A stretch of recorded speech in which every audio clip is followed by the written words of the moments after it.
welcome to another edition of the Dragon Ball podcast, where we like to make things a little more chill and understanding. Plenty of it to be had here up on the lookout.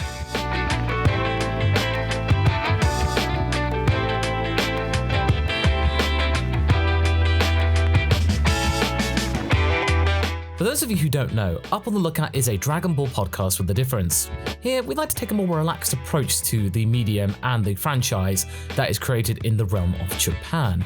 I am Masako X, your host, probably famously known from Team 4 Star's Dragon Ball Z Abridged, but I do plenty of stuff myself, so you can look on YouTube, you'll probably find me here. And you'll also find plenty of works and creations from my trusty sidekick, Haverock. Hello, I'm Haverock and I am who I am. Yes, and who we are people who are about to review the latest manga chapter in a bit more detail, and that is of course chapter 80. And I'm gonna say, Hav, that this chapter, I don't know what to think about this chapter. I mean, it was okay, but it just felt like, and a lot of people in the comments of the review that I did for the channel, that it was kind of setting things up for something else, as was the previous chapter. So it feels like 2 months of just getting things ready for probably something that will happen next month. At least the artwork was pretty good, like for Toyotaro standards, like the artwork was quite gorgeous, and I must say I kind of like Gaz's new form. Like, it's something, I don't want to say entirely new, but it's something different, you know? Yeah. No, we'll definitely talk a bit more about Gas's new form later on in the podcast, but yeah, I do agree with you. There were elements within this chapter which were good and solid. I really couldn't find anything glaringly bad. But there wasn't anything glaringly good as well. No, not really. I mean, I got myself psyched up, and you had too. We both not gotten ourselves giddy for the idea of like, oh, what was the thing that Elec was about to do, his little errand? Was he going to maybe call upon Frieza to try and lure him into his trap and then kill him while he's here and taking out Saiyans and Granolah? But no, none of that happened really, and it just feels like, I don't know. It just feels like the Heeters don't seem to really in a fractious position. Like, at this moment of desperation when they're about to like achieve something, you feel like cracks should be forming right now, but no. I mean, Elec just seems to be getting away with absolutely everything. Oil and Maki are just completely, steadfast. Nothing can flap them or make them think, oh, hang on a minute.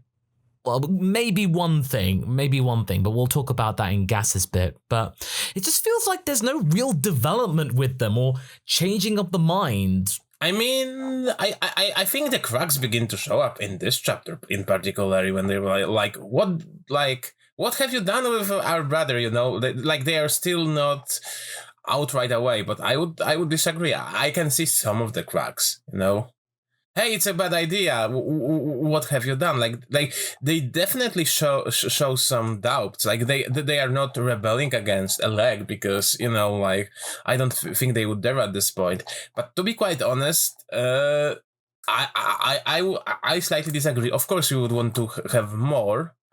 And that's the problem. Like, the development is a little bit too slow paced. Like, the action is very slow paced, but the amount of stuff that happens doesn't really happen. But there are cracks. You can see them, and it is also noted that it's not only Gaz that could potentially achieve such form. Yeah, I think it was mentioned that in the Manga Plus, the Shueisha version, that the translation is slightly different in that it's something mentioned by Maki that any of them can get this form.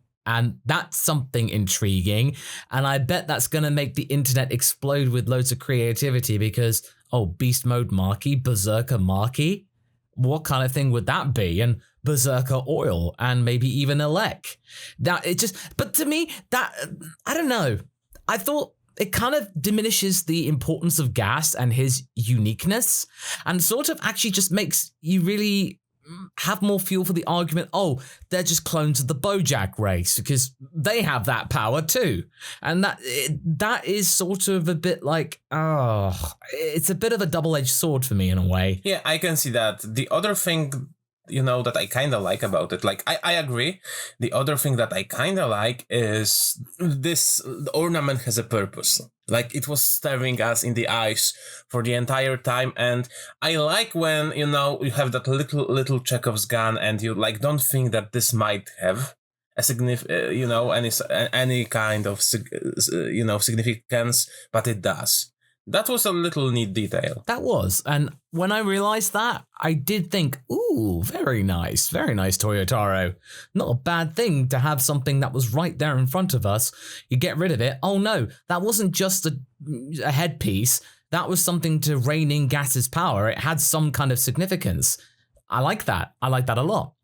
I probably would have to admit that the whole situation with Gas suddenly reclaiming his faculties, that suddenly just seemed a little bit sudden. As in, like, Elec comes down and goes, hey, don't lose, you said you wouldn't.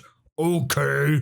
And then just suddenly calms down again. That's a little weird, but okay. I mean, to be fair, it's better than Super Dragon Ball Heroes, that's for sure, in terms of things calming down. But there was a lot of things going on, and I think we'll just mention Gas's form right now, because a lot of people in the comments are really concerned that, oh no, it's just another Broly. As in, Broly had a headpiece. When you get rid of that, Broly's control fades and diminishes, and you get this berserker power. But at least, as was stated by Elec and the like, that, well, the strongest person in the universe surely would have a stronger, constitution and be able to control himself in some way. And that does make sense. I was thinking, okay, that is something logical. It does make sense in that, well, yeah, surely the most powerful person in the universe could have that ability to be able to temper a berserker power. Although it was actually kind of funny just seeing Gas just bashing his head into a rock face to make him calm down. And yeah, sure enough, the whole idea of Oil and Marky getting caught in the crossfire, I did predict that, and I'm glad I carried that through because that turned out to be true. But granted, they weren't hurt all that much, which I find really weird. Surely a direct punch to the face from the strongest person in the universe would be enough to kill you if you're just a regular person. But as could be stated by what Marky said, they are probably a lot more powerful than they look.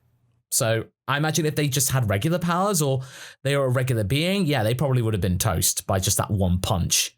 Also, as you can see, like, at this point, Gas is fighting over control, so I don't think the full strength went in this punch. Like, he punched them, but, like, you can see that he's trying to calm down. But it's certainly enough to scare Marky into saying, what have you done? He's a maniac now.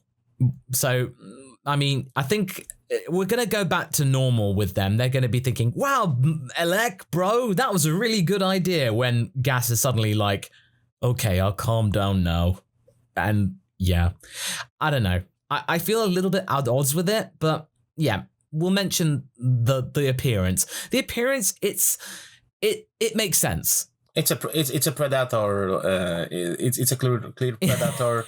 but we had Alien. Like, it's not like Toriyama didn't borrow a lot of designs. We had Alien Frieza, so it's obvious that Frieza's enemies would have a predator-like form. Like, it rhymes. Yeah, exactly. And I did like the fact that they've never had the idea of having the horns point down before, like tusks or tusks on your head. Like forehead, that's a bit unusual, but okay, I'll accept that. That's something different. Yeah. So the main thing that we need to take into consideration here, as we mentioned, Toyotaro did a really good job with the choreography. It did stand out, even though it does still factor in with the idea of the whole constraint of typical squares and maybe some triangles that Toyotaro doesn't like to break out of a panel. And I feel like this fight would have really been enhanced if he did that. But one thing I will say, there were really good opportunities, and when they did do the double page spread, Toyotaro, That was well done. That was the right time to do it. Have that double page spread. You think, oh, that's the final blow. Direct hit, and then Gas pulling the face and then falling down. But I like the fact that Granolah knows that it's not ready and it's not the time to be jubilant, because that's what Goku and Vegeta thought. They were like doing the typical thing of like with the dust cloud. Yeah, all right, I did it. And then, no, you didn't. And at least Granola's aware that that's not the case. So I'm glad in some ways at this point in time that Granolah is kind of cutting through the BS and just being real. And also the clones. I completely forgotten about that from chapter 72 when he was using the singular clone against the Saiyans. And now he's had some time to perfect it and had a little bit of boost from a sensu bean. He can now maybe do about, I think, 8 clones or something like that.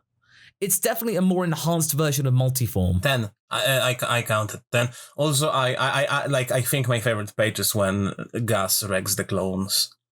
Like that's one of the best pictures in this chapter. Like, to be quite honest, I like when it comes to this duel, I really enjoy it. It's it's two opponents that have some unique abilities. Of course, like they are using some staples, but they have some unique abilities for Dragon Ball, and like I kind of like both Gas and Granolah, like those characters were sold on me. Like, I still hope that in the end, like Oil Maki or even Gas will survive, because this manga gives me a good opportunity to kind of like Gas and to think that he's not all that bad, and he's like being used by a leg. And I don't know if this is intentional or not, but like, I feel that we are not meant to be completely, devoid of sympathy for Gas. Yeah, I mean, I get that, but I get the sad feeling that now he's had the 3 transformations. I get the feeling that he's meant to be the main villain, and he is the one who's going to die. I mean, unfortunately, unless it's going to be that point, actually, where Granolah and Gas have to sacrifice each other. That could easily happen. The 2 strongest beings in the universe, they take each other out. And then Vegeta's kind of left processing, well, what was this then? And all that stuff. I want to get on to Vegeta. I like the fact that the Saiyans, they only get involved when they have to. And that was only because Gas sort of went for them and went for Vegeta first. And the entire community was going like, oh, come on, man. After what you did to Vegeta in this saga, why do you have to have him get kneed first? But that's just the whole idea of like, oh, well, they're associated with Granolah, so of course he's going to attack them. And then I did like the idea of, having the Goku bit. They lock fists, and then he remembers Bardock, and because the main characters, they don't know how Gas was defeated last time because, Naito was unconscious. But we know it was the final spirit cannon, and that was the thing that took out Frieza. But wait a minute, he did that against Gas first, so what he did against Frieza was what he did with Gas, and I imagine that probably thought in Bardock's mind, well, it worked against that guy, well, it will work against Frieza, right? Also, can we mention a little oopsie doopsie? Oh, yes. I wanted to get onto that. And I didn't realize that until after I published the review, and a couple of comments were going like, Bardock hasn't got his tail. And he doesn't. It's true. He actually does not have the tail in the flashback. And you could easily argue at first, well, it's just the angle. Yeah, the angle you can't see it. But then there's a shot of Bardock's back around the top of his butt. There should be the tail. You should see the base of the tail. Unless, like the one thing that you can defend, but it's like a little stretch, is that, Goku and Bardock kind of melded together in Gas's mind. Oh, so you could justify that, but I imagine a lot of people will not float with that. I mean, it's still a poor, it's still a poor decision, and I'm pretty sure like it was an oopsie doopsie, and Toyota forgot. Let's be honest, and it is most definitely an error, an oopsie doopsie, but it's not like those things didn't happen in the original DB manga. But it's funny to think about. Yeah, you don't often get those glaring errors, so it does sort of kind of like you notice when people point it out to you. Also, can we talk about confirmation that the strongest in the universe also get one of the most useful abilities known in Dragon Ball? Clothes beam. Oh, well, it's not close beam. It's just, close shift. Like, you just make them. Yeah, you just make them. And yeah, because Gas was almost naked, and then he just made his clothes again. Mind you, that is essentially, that's the perk of being the strongest in the universe. You basically, I think, have every single attack that is known. I really hope that the next arc will be a fallout from overusing Toronbo's power. Yeah, I mean, it's either going to be the aftermath of going into the next saga, and that means Toyotaro can get his precious Shadow Dragons. But I also hope that, and this is the best way to combat against people going like, oh, the Cerellian Dragon Balls are overpowered. The best way to be able to sort that out is for Monaito to either sacrifice himself or he dies from all the grief and the turmoil, and that therefore deactivates the Dragon Balls of Cereal, and therefore they cannot be used again. So it just means that, they were used to become the strongest in the universe, but no, you can't use them anymore. So therefore it means that you're not going to have that problem again. I really hope that the ending of the saga will be kind of like with 7-3, that, the ending will affect the beginning of the next arc, because it's something that, it's something that the guys and from Team 4-Star and Mark mentioned in the December, that what Super lacked is a little bit of more connective tissue. And I agree. And I really like that about Moro and Granolah. And I feel that they should continue this trend. Yeah, no, they definitely should. And I like that idea of connecting the Moro saga and the Granolah saga. I really like the fact that it's all continuous and it's not just, we have a time skip now and then you have to kind of reset everything. It's all a continuous plot. If that's the case and then 7-3 comes up in the next saga, then you think, okay, all right, there was a bigger plan to this. And that means we can then maybe find out more about this robot.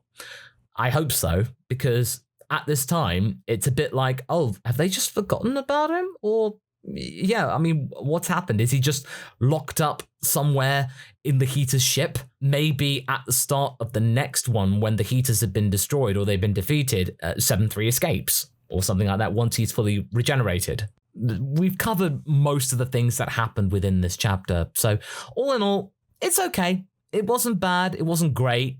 It does feel like something that is, as we said with sagas, connective tissue to lead into the last push. And based on what we found out and the new Super movie coming out in late April in Japan, that we will be leading to a couple of days before that comes out, probably the end of the manga, or the end of the manga saga, this current one. So we've probably got at least 3 more chapters to go. So we'll have 81, 82, and then most likely the saga ending at 83. So we got to, and based on what happened in the Moro saga, we had like one chapter tying everything up. So we'll have that. So probably we'll see the climax of this battle in March, I reckon, 82. So you got to have something happen next month. So that's something that is like, it shows Gas's power. The twist has got to show itself at the end of 81 for everything to make sense. Then 82 is the aftermath of this new twist. I still hope it's Frieza. I really, really hope it's Frieza just showing up going, all right, what's all the ruckus then? And then they have to then all come together. We get one last flare-up of Ultra Ego Vegeta taking out Frieza. And that would be great. That would be great. Oh, actually, one thing I want to mention, and I did touch upon this in my main review, is that I do love the whole kind of juxtaposition of ego between Gas and Vegeta. Vegeta is told to use your ego for your power, and Gas has to figure out that, I shouldn't be using my ego. I have to get rid of it in order to maximize my potential. So if you did ultimately have the combination of those two, if they did fight, that would be okay. If they use those powers, because symbolically, it's a nice little idea. But I understand that really, that you can't have one without having the idea of like, oh God, the Saiyans are just getting in the way again. So you have to kind of weigh it up almost. So I'm okay with it not happening. It's just, thematically, it's a nice little addition. Yeah, the one thing that I'm kind of worried, and I hope that's not the case, is that, Toyotaro has run into his, Tournament of Power ending mode and just wants to get to another saga and kind of diminishes the quality of the story in the next part, and just kind of stalling. That's one thought I had after having two kind of set-up-y chapters, even though we had some fighting. But maybe I'm wrong, again, if Super Manga has taught me one thing, is that very often it is like you look at those chapters differently when you read the whole thing back to back. I mean, I would really hope that Toyotaro is not trying to rush this, because this feels like a proper story that he can work with, and this is something that's unique to him, that he can actually leave his mark. I really hope that he's not bored of it, because that's a bad sign that the guy who is meant to be taking over from Toriyama in the fullness of time, because Toriyama will retire, you feel like, well, why are you being so fickle and just wanting to move on to the next thing? Like, why? You can't do that with this manga, because it's just going to lead to really strong starts, and then the last third of every single saga is just going to end up being weak. You can't have that. Otherwise, you really got to find somebody to help you in the form of an editor, or somebody else entirely. Dragon Garo Lee, for example. I hope that doesn't happen. So those are our thoughts for Dragon Ball Super Chapter 80, and thank you for joining me. No worries, always a pleasure. And thank you very much for listening out there. If you'd like to help support the podcast, go to masako.cc/lookout for more information, and you can find ways to do it there. Or you can go to masakox.com, that's masakox.com, to get yourself an Up on the Lookout t-shirt, as well as donate to help support the server running costs. Once again, I hope you're staying safe out there, and I shall be seeing you again in the next edition of Revelation F, or this podcast, or wherever you may choose to listen. I hope you're staying safe out there. Take care, and we'll see you again very soon. Ta-ra! Bye!